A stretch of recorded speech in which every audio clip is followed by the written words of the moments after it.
मैं लखनऊ गया और सरकार थी उस समय, और मैंने उस शख्सियत से मुलाकात की जो उत्तर प्रदेश के विकास पुरुष के रूप में एक उभरते हुए चेहरा थे, माननीय अखिलेश यादव। मैं पहली बार उनसे जब मिला, मुख्यमंत्री थे, तो मुझे लगा कि इतने सरल, इतने सौम्य, इतने नॉर्मल तरीके से मिलना।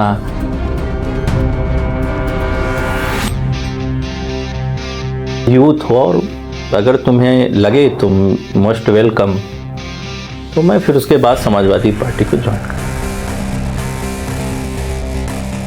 हम लोग मेडिकल कॉलेज बनारस और लखनऊ जाते थे। वो मेडिकल कॉलेज अगर कोई दिया तो माननीय अखिलेश यादव ने दिया। कभी समाजवादी पार्टी के नेता माननीय अखिलेश यादव कभी जाति, धर्म, मजहब पे राजनीति नहीं की।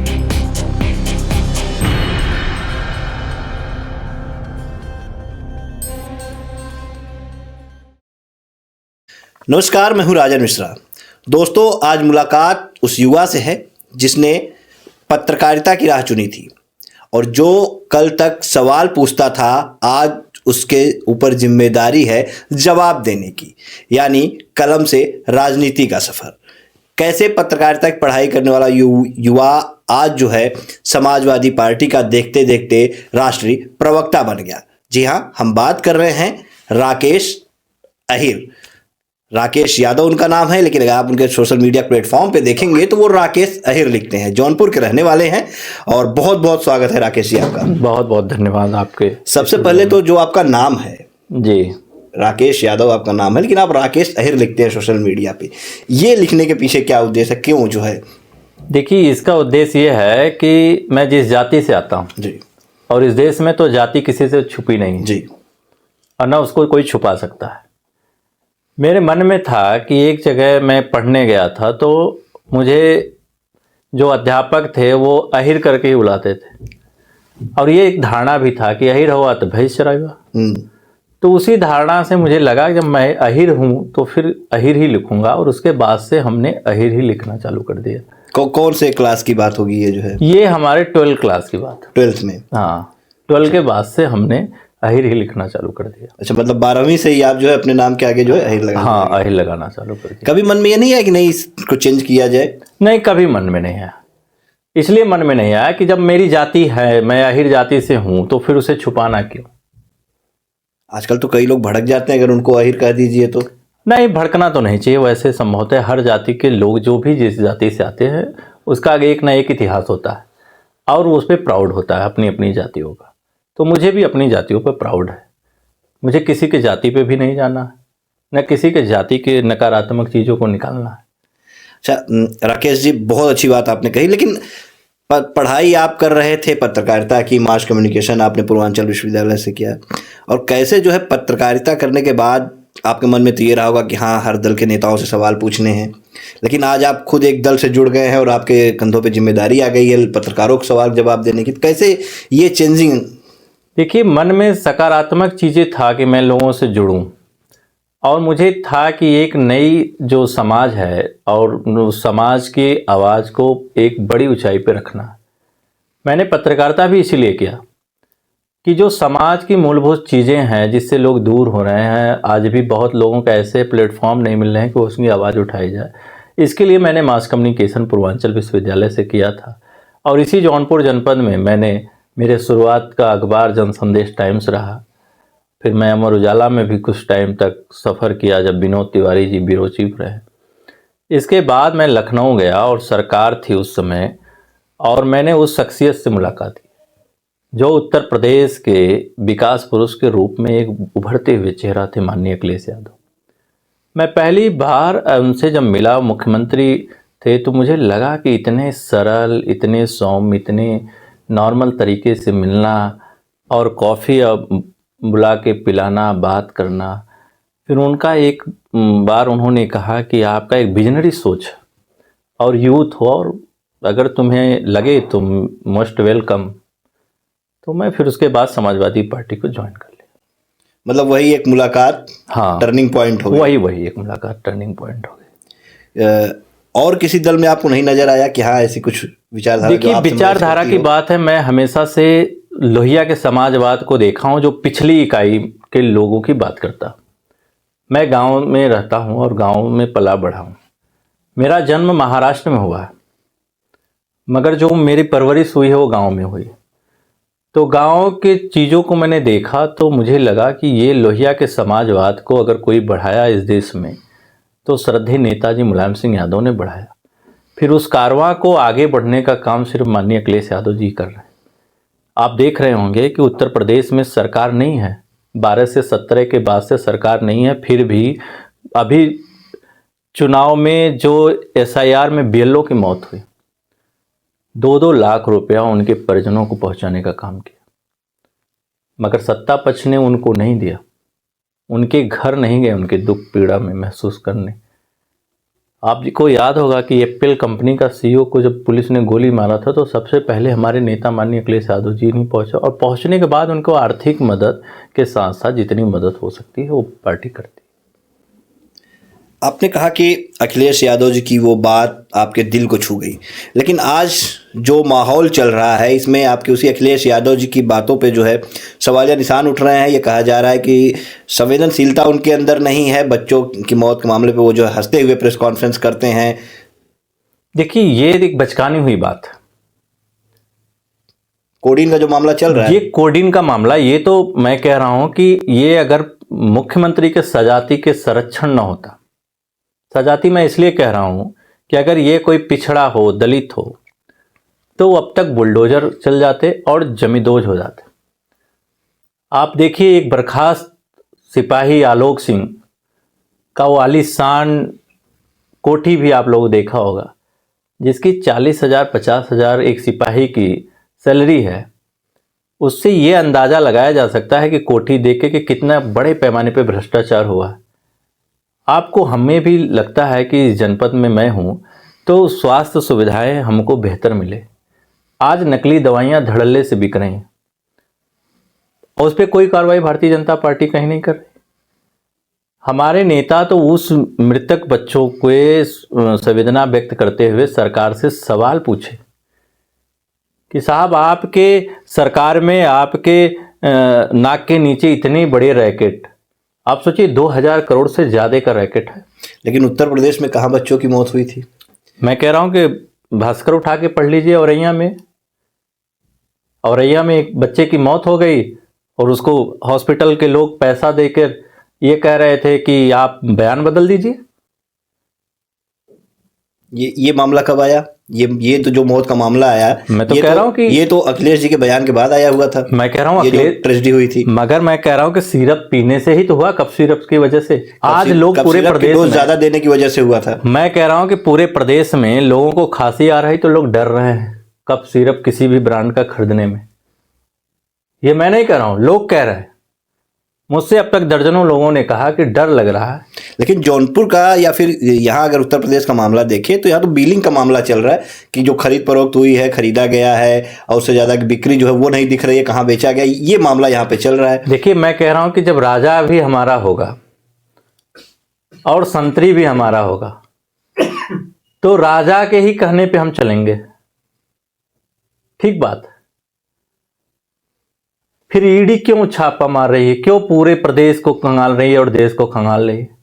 भाई जांच तो करेगी, ईडी की मांग हो रही थी तो ईडी आ गई है, जांच कर रही है। तो जांच करने दीजिए, फिर जांच जब हो जाएगा पता चल जाएगा। तो जांच पे भरोसा है तो फिर ये सजाती की बात कैसे आ जाएगी? सजाती की बात नहीं, सजाती की बात ये है कि सजाती की बात इसलिए मैं कह रहा हूं कि आप देखिए, अभी बगल जिले में आजमगढ़ में रमाकांत यादव होने के नाते उनके कुर्की हो गई, उनकी जमीन संपत्ति को जो है जब्त कर लिया गया। झांसी में दीप नारायण यादव होने के नाते उनकी 20 करोड़ से ज़्यादा संपत्ति जो है कुर्क हो गई। एक भी आप बता दीजिए कि मुख्यमंत्री अपने सजाती लोगों का इस तरीके से करोड़ों अरबों रुपए की संपत्ति जब्त की हो पूरे प्रदेश में अब तक। जो दोषी मिलेगा उसके खिलाफ तो कार्रवाई नहीं, मैं कह रहा हूं कि आप बताइए कि जौनपुर में कौन है? आप तो वरिष्ठ पत्रकार है, मैं 15 साल से आपको जानता हूं। जौनपुर में देखिए आप जो है अभी सजा हुई है उनको, विद्यार्थी को नहीं, विद्यार्थी को जो सजा हुई आप बताइए उनके बारे में। हत्या के मामले में सजा हुई ना उनको? नहीं, हत्या के मामले में तो क्या हुआ? उनके सजा होने के बाद क्या हो? तो सजा तो न्यायालय नहीं दिया। तो सजा न्यायालय से हुई ना, कोर्ट जो सरकार का बुलडोजर है वो क्या किया? बुलडोजर के आप ही लोग तो विरोध कर रहे थे। नहीं तो मैं कह रहा हूँ केवल पिछड़े और दलित पे ही बुलडोजर क्यों? तो बुलडोजर जब चल रहा था आप ही लोगों ने तो बुलडोजर रुकवा दिया। नहीं, हम लोग तो जो सुप्रीम कोर्ट की जो गाइडलाइन आ गई उसके बाद ही तो बुलडोजर का पहिया जाम हम हो लोग गया। तो बुलडोजर सवाल चल कर रहा रहे था। हैं कि बुलडोजर अब आप क्यों? कहेंगे कि नहीं इस मामले में तुरंत बुलडोजर चल जाए। हम कह रहे हैं कि जब मुख्यमंत्री के स्वजाति की जब बात आती है तभी क्यों बुलडोजर रुक जाता है? क्यों नहीं बुलडोजर भैया? बुलडोजर देखिए, बुलडोजर तो अभी मुख्यमंत्री जब सुप्रीम कोर्ट के आदेश के बावजूद भी कई जगह चले, हमीरपुर में चले, लखीमपुर खीरी में चले, फिर उसके बाद ललितपुर में चले। जहां चल रहे हैं कानूनी प्रक्रिया के तहत ही तो चल रहे मैं हैं ना। कह रहा हूं कि जौनपुर में और जहां जहां उनकी सजाती की बात आती है वहां बुलडोजर में तिल खत्म हो जाता है या तो ड्राइवर चला जाता है। ऐसे कैसे कह रहे हैं? जफराबाद विधानसभा क्षेत्र में अनुराग यादव ताइक्वांडो खिलाड़ी उसकी गला काट करके हत्या होती है। सरकार ये भी मान जा रही है कि हाँ वो जो है सरकारी जमीन पे उसका बड़ा नोटिस चस्पा किया गया है, लेकिन अब सुप्रीम कोर्ट की गाइडलाइन से उसको नोटिस दी गई है। अभी मामला जो है तहसीलदार के यहाँ से आदेश हुआ, अब जिलाधिकारी के यहाँ चल रहा है, वहां तो बुलडोजर नहीं चला, वो भी यादव का ही है। आपको एक घटना मैं भोपाल की बता रहा हूं, इसलिए बता रहा हूं। नहीं ये जफराबाद वाले, नहीं, जफराबाद पे भी मैं आ रहा हूं। हाँ। जफराबाद पे भी मैं आ रहा हूं कि एक मुसलमान का, वो दूसरे दल का हालांकि लीडर थे, बुलडोजर से उनके घर 3 मंजिला गिरा दिया गया और सुप्रीम कोर्ट ने जब फटकार लगाया तब उन्होंने क्या कहा कि ये मुआवजा देंगे। बताइए, घर गिरा के किसी का मुआवजा देंगे? ये जो प्रथा बुलडोजर के चलाई गई थी ये कौन लेकर आए थे? ये तो मुख्यमंत्री जी लेकर आए थे। अरे तो आप लोगों ने विरोध किया, आप लोगों ने कहा, उसके बाद तो गाइडलाइन आ गई। मैं आपके ब्रॉडकास्ट पे मैं कह रहा हूँ, बड़ी जिम्मेदारी से कह रहा हूँ कि किसी को कोई कार्रवाई नहीं होगा। कप सिरप में किसी को कोई कार्रवाई नहीं होगा। जो दोषी होंगे उनके खिलाफ किसी को होगा ही नहीं, क्योंकि दोष सिद्ध ही नहीं हो पाएगा। अच्छा, श्योर है आप एकदम? बिल्कुल, इसमें न्याय कहाँ मिल पाएगा? आपको लग रहा है न्याय मिल पाएगा? अब ये तो आने वाला वक्त बताएगा। इसी जौनपुर जनपद में इनके अमृतकाल की योजना में 3 लोगों की मौत हो गई, आप लोग भी देखे। बिल्कुल। आप बताइए कि इनके मंत्री कहते हैं और डीएम कलेक्टर होता है जो, वो कह रहे हैं 7 लाख रुपया मुआवजा दिया जाएगा और कितने लाख रुपया दिएगा? तो ये अमृतकाल है सर। यहाँ अगर आप कठोरता से और सच्चाई से सवाल दिखा देंगे तो आपके घर बुलडोजर चल जाएगा, आपके खिलाफ मुकदमा लिख दिया जाएगा। मिर्जापुर में एक पत्रकार का क्या दोष था? बस यही दोष था कि एक मिड डे मील में नमक और चावल दिखा दिया। अभी तक वो साहब जेल में है, जमानत नहीं हो पाई। तो इस देश में जब से भारतीय जनता पार्टी की सरकार बनी है तब से आप सच नहीं बोल सकते। या तो सच बोलने के लिए आप दिल पे हाथ ऐसे रखिए कि मेरा जो नुकसान होगा वो होगा, मैं बोलूंगा। तो मतलब आप ये मानते हैं कि इस मामले में भी जो है न्याय नहीं मिलेगा? मैं कह रहा हूं कि सरकार के जितने लोग थे जो अभी प्रेस कॉन्फ्रेंस किए लखनऊ में, उन्होंने एक दावा कर दिया कि कोई बच्चों की मौत नहीं है और ये नकली भी नहीं है। एक तरफ तो आप कहते हैं कि ये नशा में यूज कर रहे हैं, नशा का मामला है, एक तरफ कह रहे हैं ये नकली भी नहीं है। तो आप कहना क्या चाह रहे हैं? यही तो स्पष्ट नहीं हो पा रहा है। उत्तर प्रदेश के तमाम लोग यही जानना चाह रहे हैं कि सरकार कहना क्या चाह रही है आखिरकार। नशीला भी है और नकली भी नहीं है, तो फिर कहना क्या चाह रही है ये तो अभी सरकार तय नहीं कर पा रही। तो क्या करेंगे इसके लिए आप लोग आगे अभी जो है, क्योंकि जिस तरह से चल रहा है माहौल? देखिए, सरकार कोई पहली ऐसी घटना नहीं है जिसमें वो अपने लोगों को खुले तौर पे बचा रही है। ऐसे बहुत घटना आप देखा होंगे प्रदेश में। जब से मुख्यमंत्री योगी आदित्यनाथ ने बने तब से अपने सजातियों को बहुत ऐसे जगह बचाए। सबसे ज़्यादा अगर इस देश में आंकड़ा उठाया जाए तो सबसे ज़्यादा अगर कोई प्रताड़ित हुआ है तो पिछड़ा दलित हुआ, उसके बाद ब्राह्मण हुआ,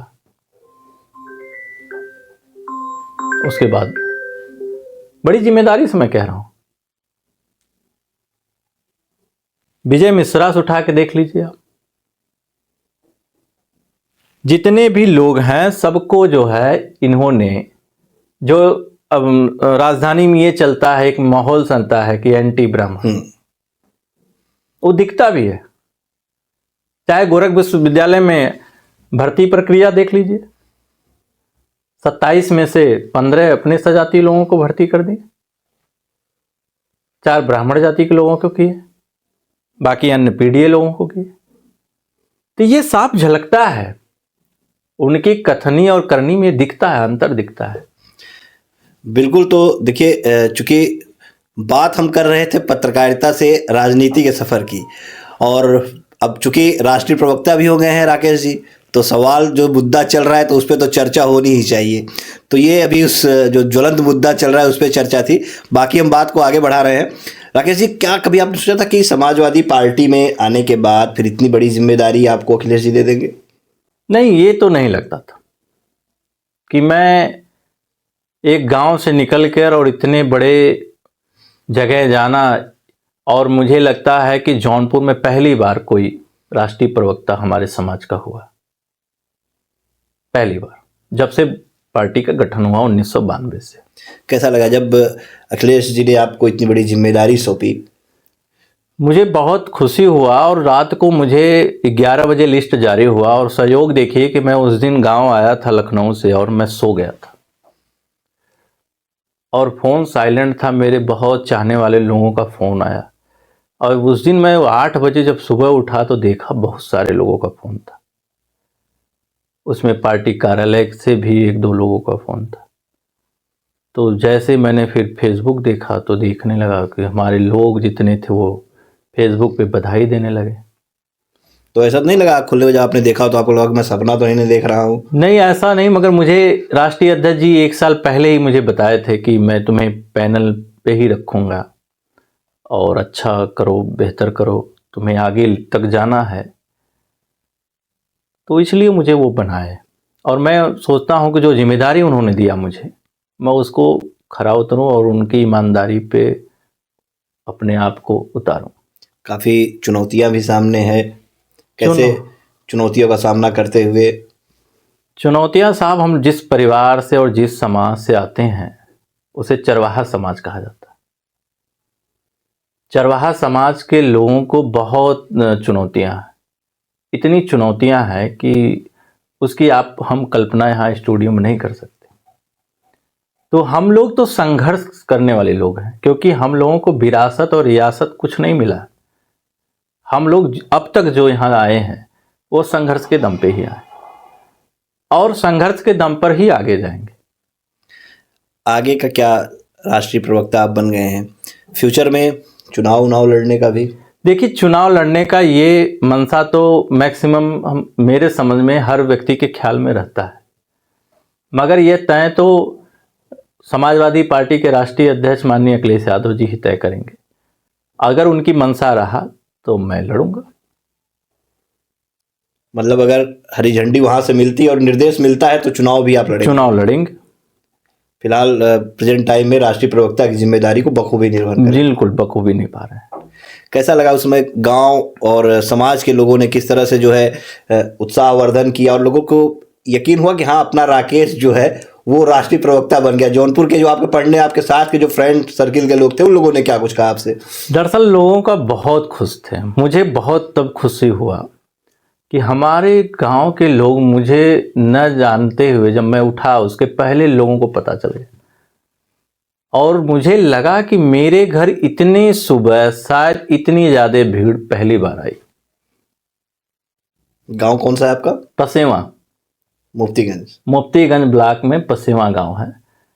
और मैं जैसे ही उठ के बाहर नहीं देखा तो माता जी हमारी आई भागे भागे कि क्या हो गया। परेशान हो गई होंगी कि इतने लोग क्यों आ रहे हैं? हाँ, कि इतने लोग अचानक कैसे आ गए।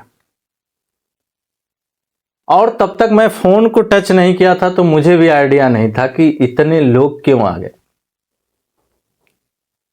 फिर हम भी उठे, बाहर आए, लोगों को बधाई स्वीकार करने लगे, लोग बधाई देने लगे। फिर फोन देखा तो पता चला, मन में एक बहुत प्रसन्नता था।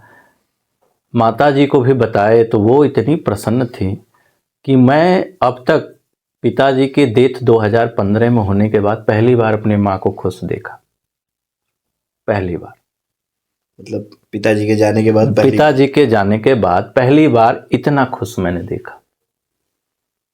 काफी भावुक क्षण रहा होगा। बहुत भावुक क्षण था। वो मुझे गले भी लगाए, और वो पैर से कम चल पाती हैं, थोड़ा पैर में घुटने में दिक्कत है, मगर मुझे लगा कि वो जितने लोग थे सबको बैठाने का काम किए, पानी पिलवाने का काम किया।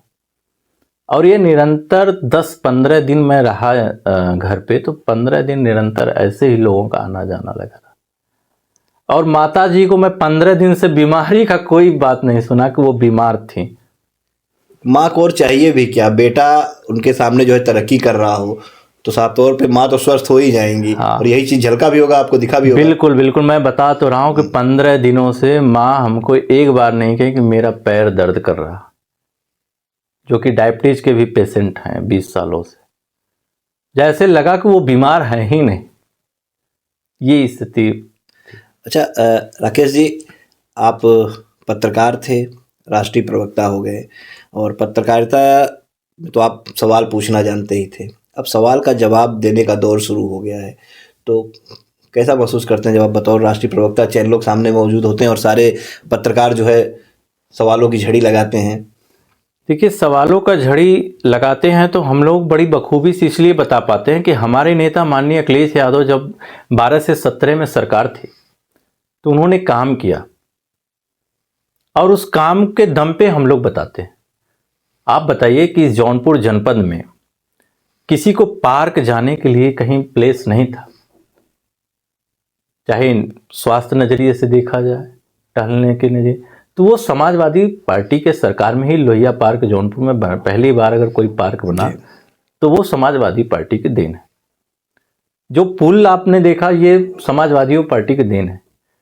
जो सपना था कि हम लोग मेडिकल कॉलेज बनारस और लखनऊ जाते थे, वो मेडिकल कॉलेज अगर कोई दिया तो माननीय अखिलेश यादव ने दिया।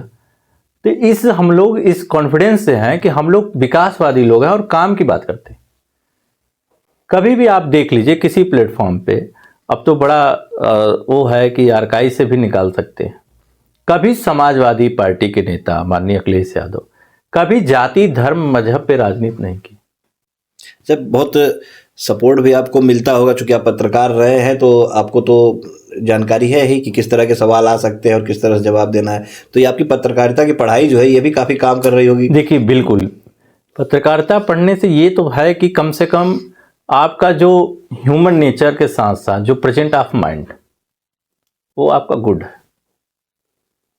और पढ़ने का एक लगन होता है कि आदमी उसमें इंटरेस्टेड है। हमें अखबार पढ़ना और मैगजीन पढ़ना और अच्छे लोगों का इंटरव्यू देखना मुझे बहुत पसंद है। राकेश जी, आप पढ़े लिखे हैं, युवा हैं, क्या लगता है ना कि राजनीति में पढ़े लिखे लोगों की ज़रूरत है, और ऐसे युवाओं को क्या संदेश देंगे जो कि पढ़ने की उम्र में ही राजनीति करने लगते हैं, पढ़ाई छोड़ देते हैं, बस उनको एक शौक़ हो जाता है कि नहीं हम भी काफ़िले में चलें, हम भी नेता बन जाएं, कुर्ता पहनेंगे, धोती पहनेंगे, कुर्ता पैजामा चढ़ा के और टोपी लगा के निकल देते हैं। तो ऐसे लोग युवाओं को क्या संदेश देंगे? क्या उनका भविष्य सही होता है ऐसे लोग? ऐसे युवाओं को मैं कहूँगा कि बिना शिक्षा को आप कहीं खड़े नहीं हो पाएंगे। एक क्षणिक लाभ और क्षणिकवाद है फिलॉसफी में एक चैप्टर, कि कोई चीज जब तक जीभ पे है तब तक उसका स्वाद है, जैसे ही वो नीचे गया स्वाद खत्म। तो बिना शिक्षा के आप कुछ टाइम तक टाइमलाइन में बने रहेंगे, कुछ टाइम तक, उसके बाद आपके पास खड़े होने के लिए जमीन नहीं बचेगी। तो इसलिए आपको पढ़ना पहले जरूरी है। हम एक ग्रामीण अंचल से निकल के अगर हम आए, मेरा कोई बैकग्राउंड नहीं था पॉलिटिकल कि मैं सांसद और विधायक के परिवार से निकला हूं, तो सिर्फ और सिर्फ अगर हम आए तो एक शिक्षा के बदौलत है। अगर हम न पढ़े लिखे होते तो शायद मुझे भी इतना बड़ा पद न मिलता। तो मैं आपके माध्यम से इसलिए युवाओं को कहूँगा कि पहली प्राथमिकता वो पढ़ाई, क्योंकि जिस पढ़ाई के लिए बाबा साहब ने अधिकार दिया और 2009 में education to right to education देश में लागू हुआ, तो उसके लिए पढ़ाई आपको करना है। बिना पढ़ाई के आप नहीं निखर सकते। तो बहुत बहुत धन्यवाद राकेश जी आपका।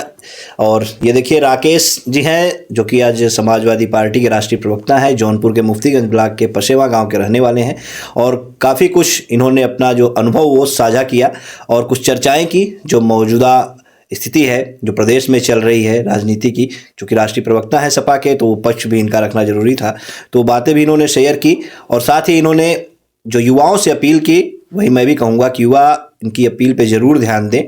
शिक्षा बहुत ज़रूरी है। अगर आप शिक्षित होंगे तभी भविष्य में अपने सपनों को साकार कर पाएंगे। तो बने रहिए हमारे साथ, फिर मिलेंगे अगले वीडियो में किसी अगले शख्सियत के साथ। तब तक के लिए धन्यवाद।